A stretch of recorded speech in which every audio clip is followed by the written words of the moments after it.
Obrigado a Deus pela minha vida, pela missão de presidir o Brasil e pela oportunidade de restabelecer a verdade, o que é bom para todos nós. Senhor Presidente da Assembleia Geral, Tirani Mohamed Bandi, Senhor Secretário-Geral da ONU, Antônio Guterres, chefes de Estado, de governo e de delegação, senhoras e senhores, apresento aos senhores um novo Brasil que ressurge depois de estar à beira do socialismo. Um Brasil que está sendo reconstruído a partir dos anseios e dos ideais de seu povo.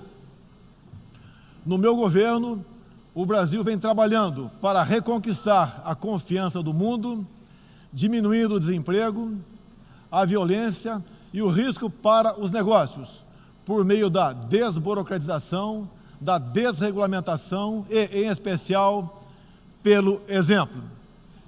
Meu país esteve muito próximo do socialismo, o que nos colocou numa situação de corrupção generalizada, grave recessão econômica, altas taxas de criminalidade e de ataques ininterruptos aos valores familiares e religiosos que formam nossas tradições.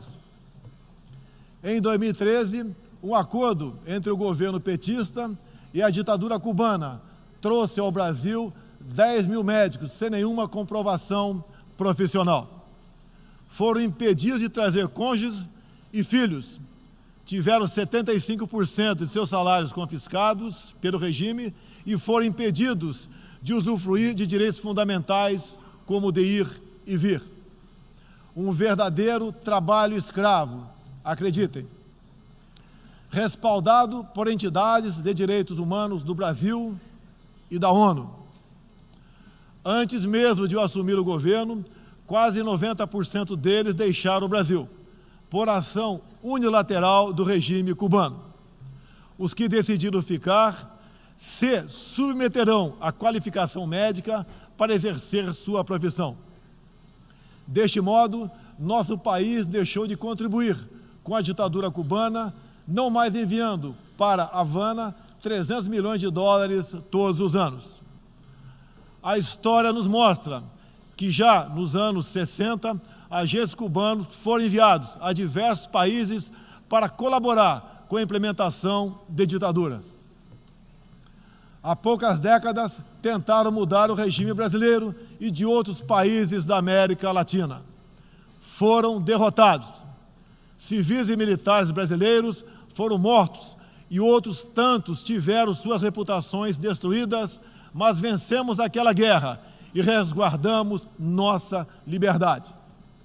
Na Venezuela, esses agentes do regime cubano, levados por Hugo Chávez, também chegaram e hoje são aproximadamente 60 mil que controlam e interferem em todas as áreas da sociedade local, principalmente na inteligência e na defesa.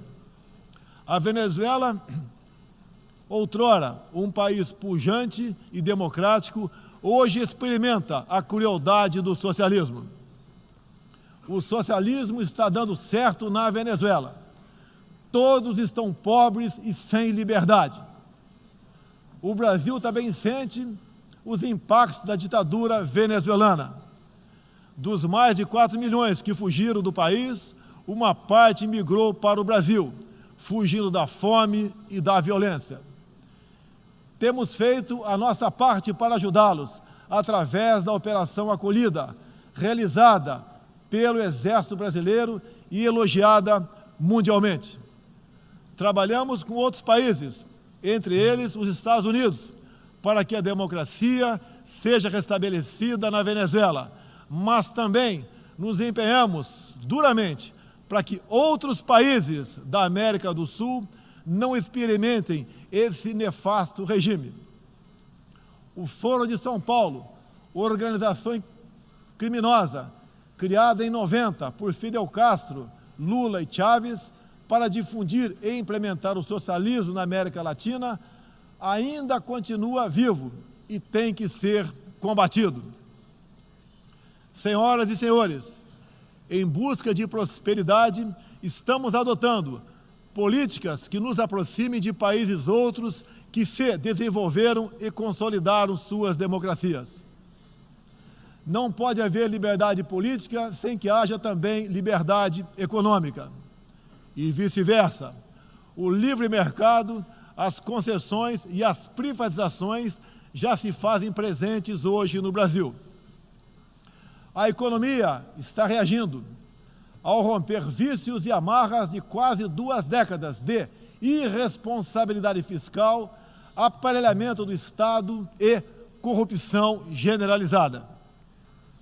A abertura, a gestão competente e os ganhos de produtividade são objetivos imediatos do nosso governo. Estamos abrindo a economia e nos integrando às cadeias globais de valor.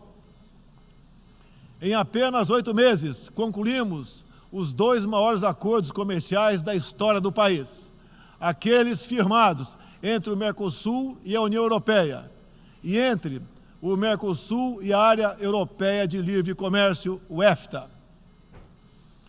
Pretendemos seguir adiante com vários outros acordos nos próximos meses. Estamos prontos também para iniciar nosso processo de adesão à Organização para a Cooperação de Desenvolvimento Econômico, OCDE. Já estamos adiantados, adotando as práticas mundiais mais elevadas em todos os terrenos, desde a regulação financeira até a proteção ambiental. Senhorita Isani Calapalo, indígena aqui presente do Brasil, agora vamos falar de Amazônia. Em primeiro lugar, meu governo tem o compromisso solene com a preservação do meio ambiente e do desenvolvimento sustentável em benefício do Brasil e do mundo. O Brasil é um dos países mais ricos em biodiversidade e riquezas minerais. Nossa Amazônia é maior que toda a Europa Ocidental e permanece praticamente intocada. Prova de que somos um dos países que mais protege o meio ambiente. Nessa época do ano, o clima seco e os ventos favorecem queimadas espontâneas e também as criminosas. Vale ressaltar que existem queimadas praticadas por índios e populações locais, como parte de sua respectiva cultura e forma de sobrevivência. Problemas qualquer país os tem. Contudo, os ataques sensacionalistas que sofremos por grande parte da mídia internacional, devido aos focos de incêndio na Amazônia, despertaram nosso sentimento patriótico.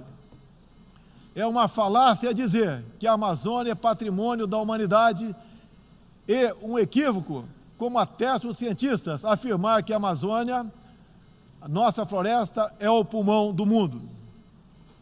Valendo-se dessas falácias, um ou outro país, em vez de ajudar, embarcou nas mentiras da mídia e se portou de forma desrespeitosa com espírito colonialista. Questionaram aquilo que nos é mais sagrado, a nossa soberania. Um deles, por ocasião do encontro do G7, ousou sugerir aplicar sanções ao Brasil sem sequer nos ouvir. Agradeço àqueles que não aceitaram levar adiante essa absurda proposta. Em especial, o presidente Donald Trump, que bem sintetizou o espírito que deve reinar entre os países da ONU: respeito à liberdade e à soberania de cada um de nós. Hoje, 14% do território brasileiro está demarcado como terra indígena, mas é preciso entender que nossos nativos são seres humanos, exatamente como qualquer um de nós. Eles querem e merecem usufruir dos mesmos direitos de que todos nós. Quero deixar claro, o Brasil não vai aumentar para 20% sua área já demarcada como terra indígena, como alguns chefes de Estado gostariam que acontecesse. Existe no Brasil 225 povos indígenas, além de referências de 70 tribos vivendo em locais isolados. Cada povo ou tribo, com seu cacique, sua cultura, suas tradições, seus costumes e, principalmente, sua forma de ver o mundo. A visão de um líder indígena não representa a de todos os índios brasileiros. Muitas vezes, alguns desses líderes, como o cacique Raoni, são usados como peça de manobra por governos estrangeiros na sua guerra informacional para avançar seus interesses na Amazônia.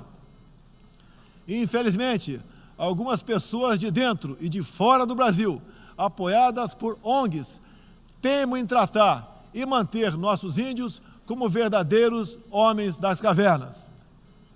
O Brasil agora tem um presidente que se preocupa com aqueles que lá estavam antes da chegada dos portugueses em 1500.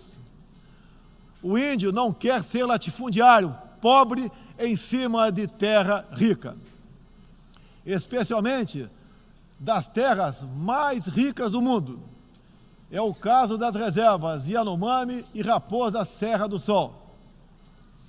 Nessas reservas existe grande abundância de ouro, diamante, urânio, nióbio e terras raras, entre outros. E esses territórios são enormes.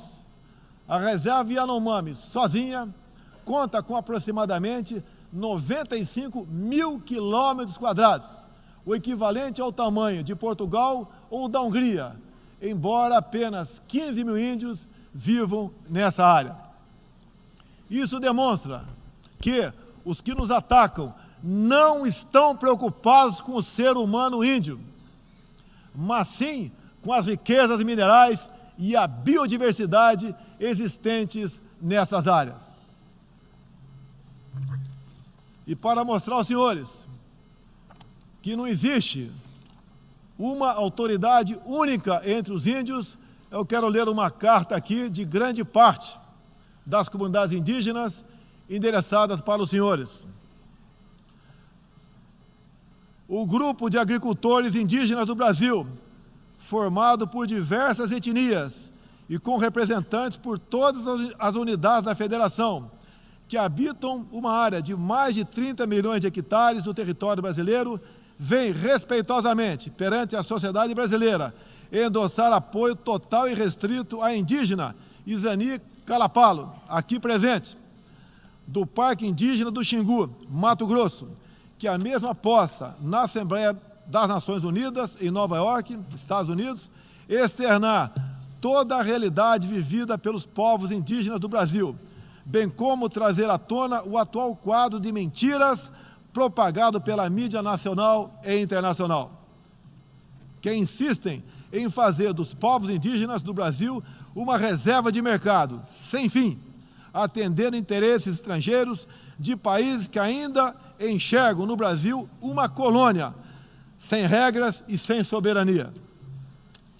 O Brasil possui 14% do seu território nacional regularizado como terras indígenas, e muitas comunidades estão sedentas para que o desenvolvimento dessa parte do Brasil finalmente ocorra sem amarras ideológicas ou burocráticas.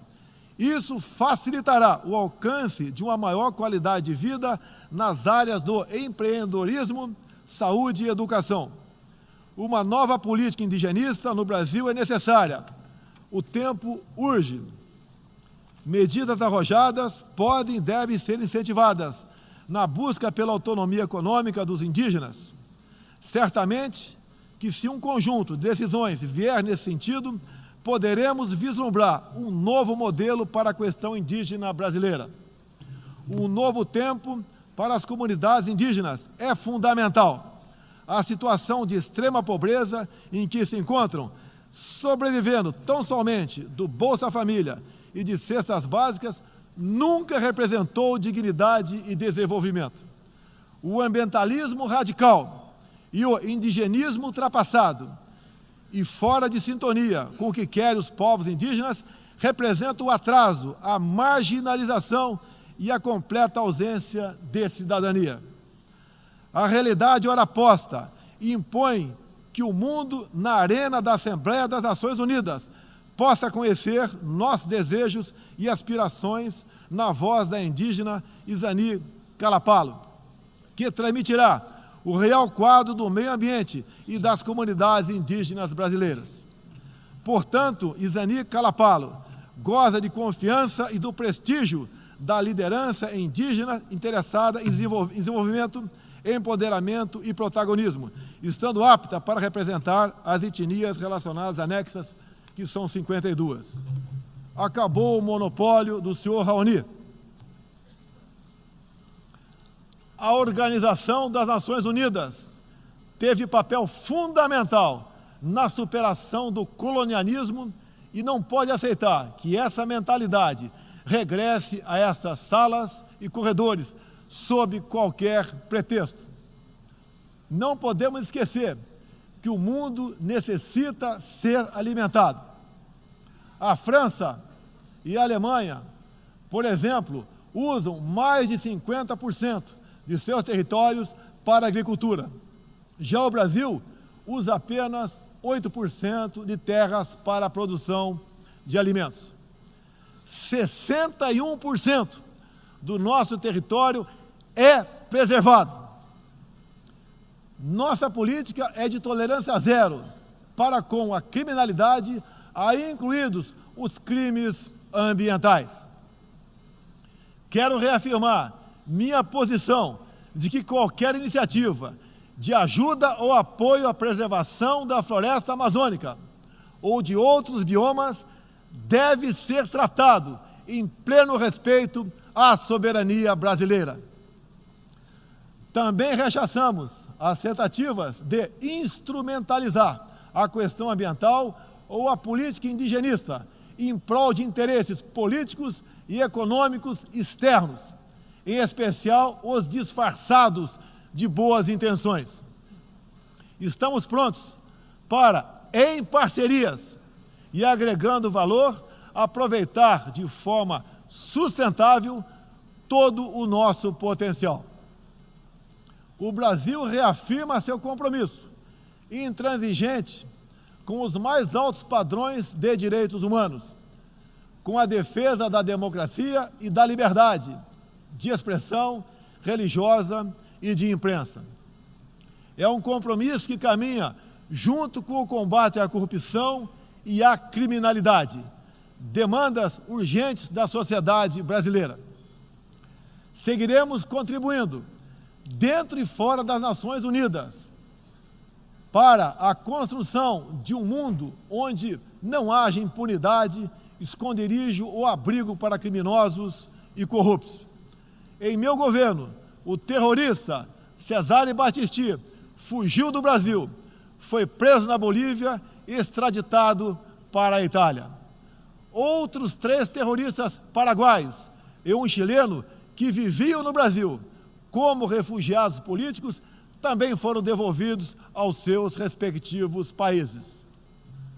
Terroristas, sob disfarce de perseguidos políticos, não mais encontrarão refúgio no Brasil.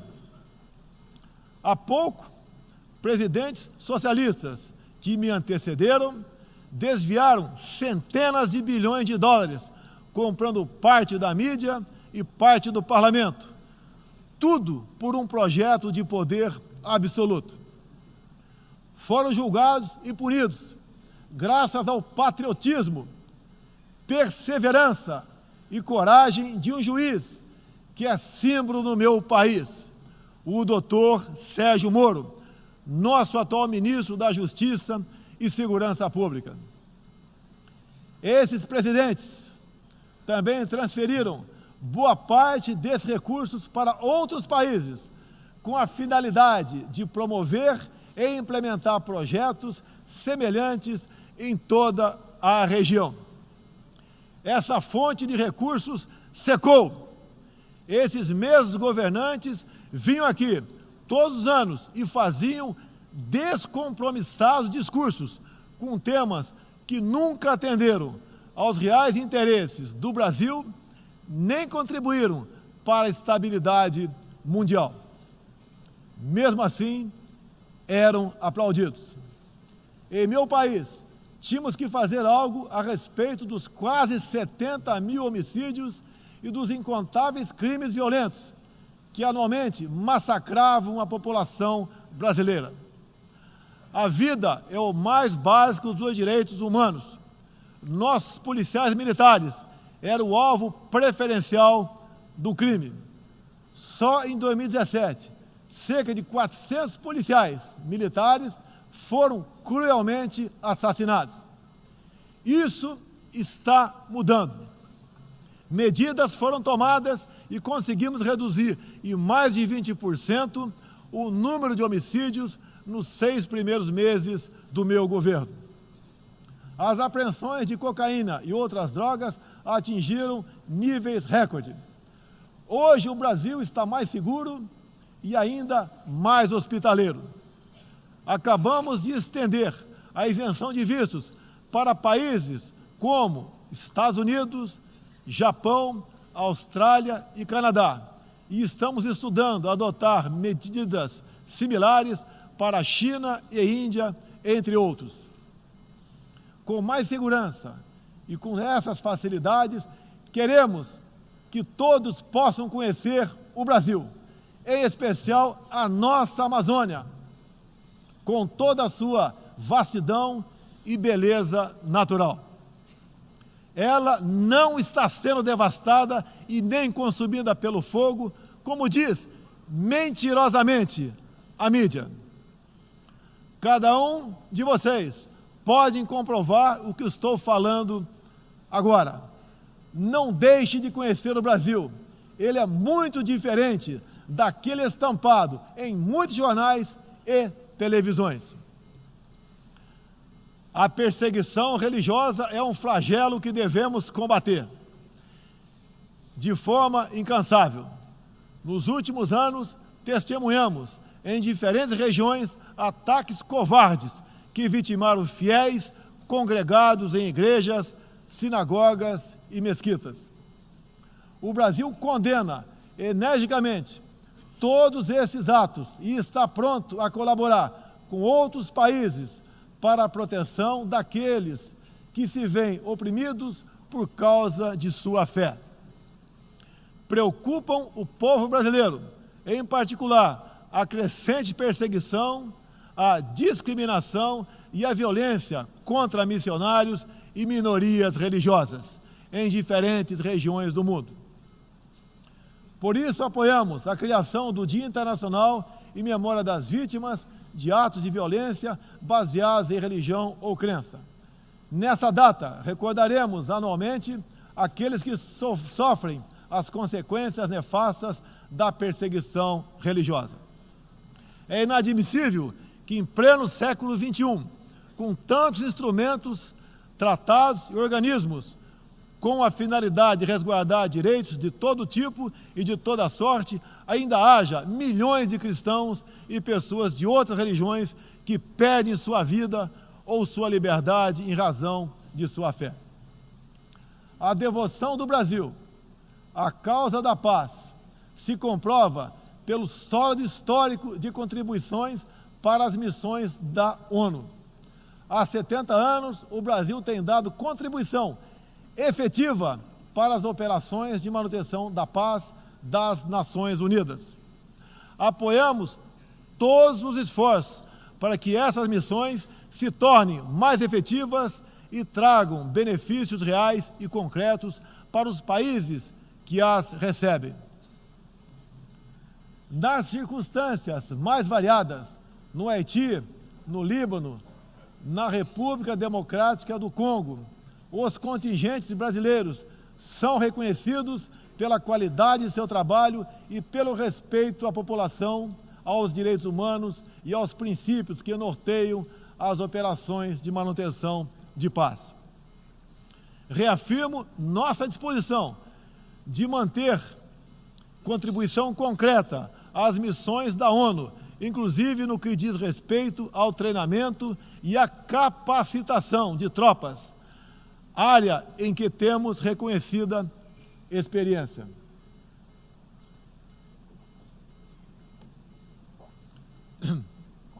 Ao longo deste ano, estabelecemos uma ampla agenda internacional com o intuito de resgatar o papel do Brasil no cenário mundial e retomar as relações com importantes parceiros. Em janeiro, estivemos em Davos, onde apresentamos nosso ambicioso programa de reformas para investidores de todo o mundo. Em março, visitamos Washington, onde lançamos uma parceria abrangente e ousada com o governo dos Estados Unidos em todas as áreas, com destaque para a coordenação política e para a cooperação econômica e militar. Ainda em março, estivemos no Chile, onde foi lançado o ProSul, importante iniciativa para garantir que a América do Sul se consolide como um espaço de democracia e de liberdade. Na sequência, visitamos Israel, onde identificamos inúmeras oportunidades de cooperação, em especial na área de tecnologia e segurança.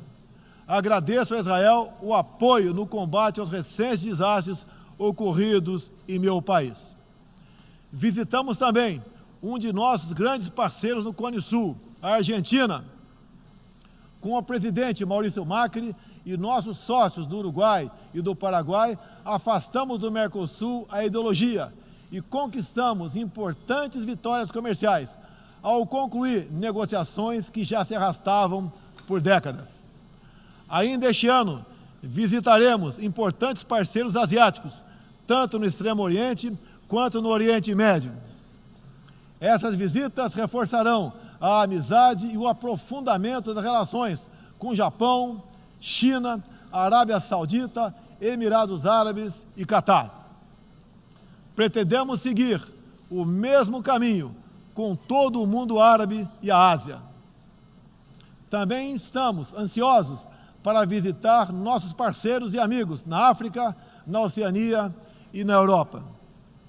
Como os senhores podem ver, o Brasil é um país aberto ao mundo em busca de parcerias com todos os que tenham interesse de trabalhar pela prosperidade, pela paz e pela liberdade.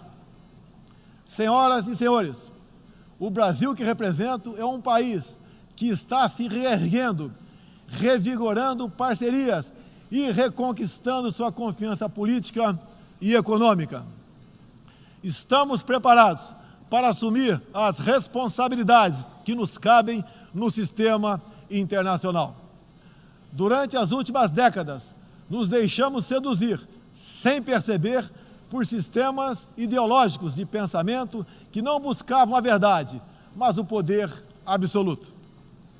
A ideologia se instalou no terreno da cultura, da educação e da mídia, dominando meios de comunicação, universidades e escolas. A ideologia invadiu nossos lares para investir contra a célula máter de qualquer sociedade saudável, a família. Tento ainda destruir a inocência de nossas crianças, pervertendo até mesmo identidade mais básica e elementar, a biológica. O politicamente correto passou a dominar o debate público para expulsar a racionalidade e substituí-la pela manipulação, pela repetição de clichês e pelas palavras de ordem. A ideologia invadiu a própria alma humana, para dela expulsar Deus e a dignidade com que Ele nos revestiu. E, com esses métodos, essa ideologia sempre deixou um rastro de morte, ignorância e miséria por onde passou. Sou prova viva disso. Fui covardemente esfaqueado por um militante de esquerda e só sobrevivi por um milagre de Deus. Mais uma vez, agradeço a Deus pela minha vida. A ONU pode ajudar a derrotar o ambiente materialista e ideológico que compromete alguns princípios básicos da dignidade humana. Essa organização foi criada para promover a paz entre nações soberanas e o progresso social com liberdade, conforme o preâmbulo de sua carta. nas questões do clima, da democracia, dos direitos humanos, da igualdade de direitos e deveres entre homens e mulheres, e em tantas outras, tudo o que precisamos é isso: contemplar a verdade seguindo João 8,32. E conhecereis a verdade, e a verdade vos libertará.